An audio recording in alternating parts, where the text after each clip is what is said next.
Dans un premier lieu, pour pouvoir faire un rollover image, donc un bouton qui change d'image d'arrière-plan au survol, ce que je dois faire, c'est dans Photoshop, je dois exporter mes assets. Donc, très facilement ici, je me suis fait des compositions de calque. J'ai fait un autre tuto là-dessus sur les compositions de calque, si ça vous intéresse.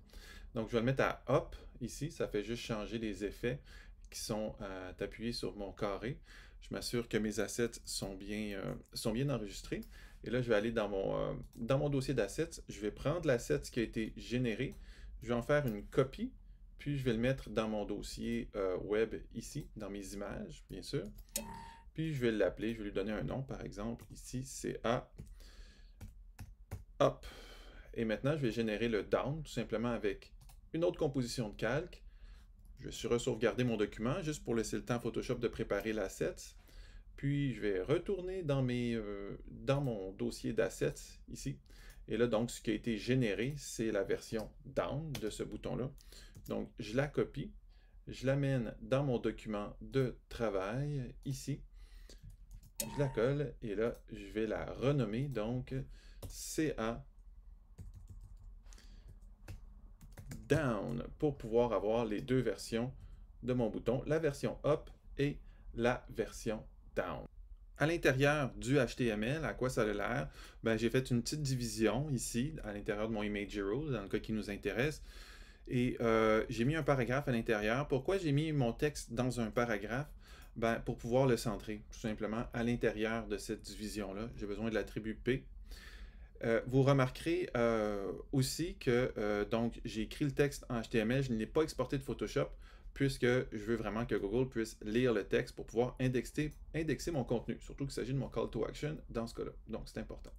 La règle CSS que j'ai mise juste à droite ici, qu'est-ce qu'on y voit? Ben, on y voit qu'on reprend évidemment la classe. On lui donne la largeur et la hauteur. Puis là, ben, c'est la largeur et la hauteur de l'image qui a été exportée de Photoshop. Alors, vous pouvez aller voir dans votre Finder et tout simplement aller chercher les valeurs qui seront écrites ici, puis les mettre dans votre code CSS pour que ce soit exactement la même hauteur, la même largeur. Ensuite, j'ai mis un background image pour aller chercher cette image-là, tout simplement. Je lui ai dit de ne pas se répéter et de se contenir de façon à ce que, justement, mon image apparaisse toujours au complet à l'intérieur de la division. Contain, c'est pour ça. J'ai mis une position relative. Bon, dans le cas présent, c'est vraiment pas important, donc on n'a pas besoin de jouer avec ça. Text Align Center et Padding Top 5%. Dans le fond, mon padding, c'était pour aller positionner mon texte, parce que si j'ai pas de padding, mon texte apparaît au top.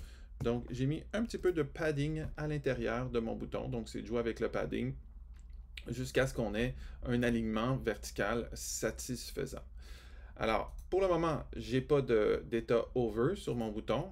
Vous allez voir, c'est super simple. Tout ce que j'ai à faire, comme lorsqu'on fait un changement de couleur au over, je reprends ma classe, hover, je vais ouvrir mes brackets, et ce que je vais tout simplement aller chercher, c'est que je vais aller chercher l'attribut background image ici, que je vais répéter ici.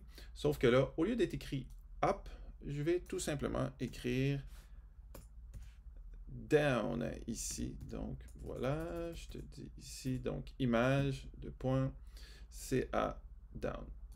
Et puis c'est tout ce qu'on a besoin de savoir. Rendu là, lorsque je survole mon bouton, mon image est en rollover bouton. Donc les deux images sont là. Pour ajouter des transitions, donc il faudrait aller dans le JavaScript, mais on arrive quand même à faire un bon rollover button avec simplement HTML, CSS de cette manière.